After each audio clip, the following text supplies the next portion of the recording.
శ్రీప్రద కిచెన్కి ప్రేమతో స్వాగతం. ఇవాళ రెసిపీ బెండకాయ పులుసు నీళ్ళ కూర.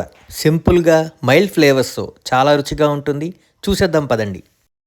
బెండకాయ ముక్కలు, మినప్పప్పు, ఎండుమిరపకాయలు, కరివేపాకు, కొంచెం బెల్లం, 1 స్పూన్ చింతపండు గుజ్జు, పసుపు, ఉప్పు. దీంట్లో 4 స్పూన్లు ఆయిల్ వేసుకుందాం. నూనె కాగిన తర్వాత మినప్పప్పు వేసుకుని అది కొద్దిగా వేగిన తర్వాత ఎండుమిరపకాయలు వేసుకుందాం.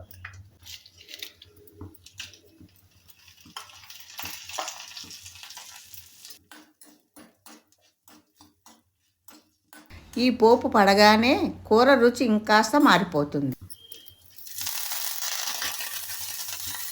పులుసు నీళ్ళ కూర అంటే నీళ్ళల్లా ఉండదు, అలాగని ఫ్రైలా ఉండదు. పులుసు బెల్లం ముక్కలకు పట్టి పొడి పొడిగా బాగుంటుంది. ఉప్పు వేస్తే ముక్కలు తొందరగా మగ్గుతాయి. తర్వాత చింతపండు గుజ్జు వేసుకోవాలి. ఒకసారి ఇలా వండుకుని చూడండి, మళ్ళీ మళ్ళీ వండుకుని తినాలనిపిస్తుంది. ముక్కలు మగ్గిపోయాయండి. ఇప్పుడు ఇందాక పెట్టుకున్న స్పూను చింతపండు, కొంచెం బెల్లం వేసేసుకుందాం.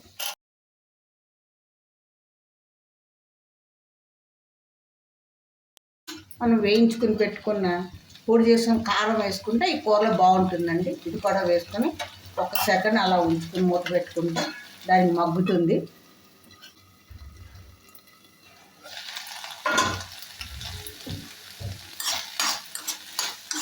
కూర రెడీ అయిపోయిందండి. బెండకాయ పులుసు నీళ్ళ కూర రెడీ. రుచికరమైన వంటలను ఆస్వాదించండి. ఇంకా ఇలాంటి వంటల కోసం ఫాలో చేయండి, లైక్ చేయండి, షేర్ చేయండి.